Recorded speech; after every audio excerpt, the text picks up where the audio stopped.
Bapak, Ibu, saudara-saudari, anak-anak, sahabat kenalan, adik-adik yang saya kasihi, mari kita renungkan bacaan Injil pada hari ini, Senin 31 Januari 2022.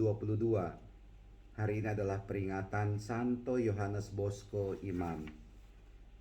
Bacaan Injil diambil dari Markus bab 5 ayat 1 sampai dengan 20, di mana Tuhan Yesus membebaskan seseorang yang kerasukan roh jahat dan sangat menderita itu kerasukan roh jahat seperti diceritakan dalam bacaan Injil hari ini.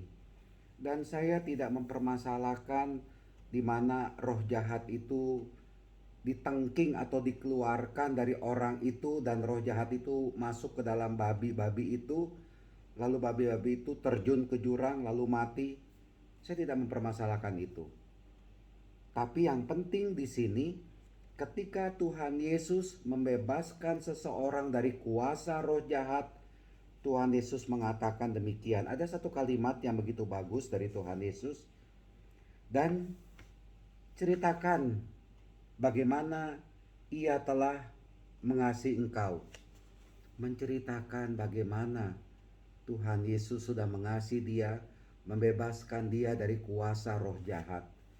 Bapak, Ibu, saudara-saudara terkasih, mari dalam kehidupan ini kita bisa menangkap bagaimana kasih Tuhan Yesus itu kita alami dalam hidup ini, supaya kita sungguh-sungguh bergembira sebagai pengikut Kristus, dan Tuhan Yesus sungguh memberikan kasih-Nya kepada kita, dan kasih dari Tuhan Yesus itu nyata dalam hidup kita ini. Supaya apa? Supaya kita pun akhirnya bisa berbagi kasih kepada orang lain. Orang yang sangat susah berbagi kasih, orang yang selalu berbuat jahat, orang yang selalu berbuat dosa dalam kehidupan ini, dan ia lakukan itu kepada sesama, adalah orang yang tidak bisa melihat kasih Tuhan kepada dirinya. Maka dari itu kasih Tuhan itu harus kita alami dan sungguh kita rasakan dalam kehidupan ini. Kalau kita mengalami kasih dari Tuhan, inputnya kasih, mudah-mudahan yang keluar dari dalam diri kita, dari hati kita, dari mulut kita, dari tindakan kita, dari pikiran kita, dari kehendak kita adalah kasih, berdasarkan cinta. Bukan yang sembarangan ngomong, bukan yang sembarangan menuduh, bukan yang sembarangan mencaci maki, bukan yang sembarangan menganggap, memandang negatif, jelek orang lain, bukan yang melakukan perbuatan-perbuatan tercela, bukan yang melakukan kehendak-kehendak daging. Tetapi mari kita menangkap bagaimana kasih Tuhan itu saya rasakan, dan saya pun menceritakan kasih Tuhan itu lewat ungkapan-ungkapan saya, lewat tindakan perbuatan saya. Bukan hanya itu, tapi lewat pikiran, lewat hati saya, pikiran hati kita, kita ungkapkan itu. Bagaimana kasih Tuhan yang kita alami, sehingga kita pun bisa berbuat kasih. Kita sebagai pengikut Kristus, mari menangkap kasih. Kasih dari Tuhan Yesus. Jangan pernah mengatakan saya tidak pernah dikasih oleh Tuhan Yesus.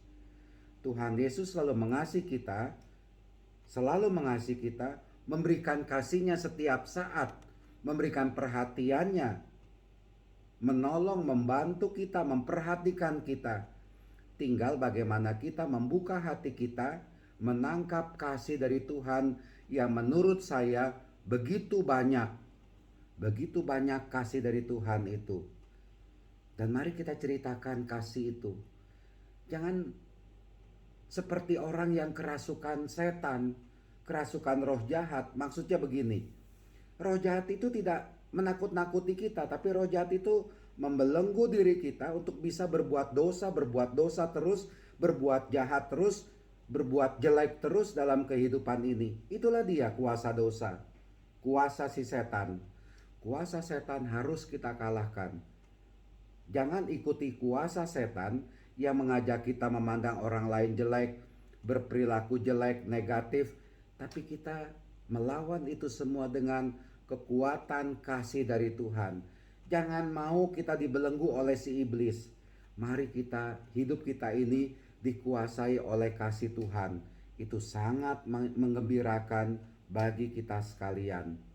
Sekali lagi, kita wartakan kasih dari Tuhan, kita ceritakan kasih dari Tuhan, kita bergembira, orang lain juga bergembira, hidup bersama dalam kasih, dalam suasana gembira di dalam Tuhan Yesus.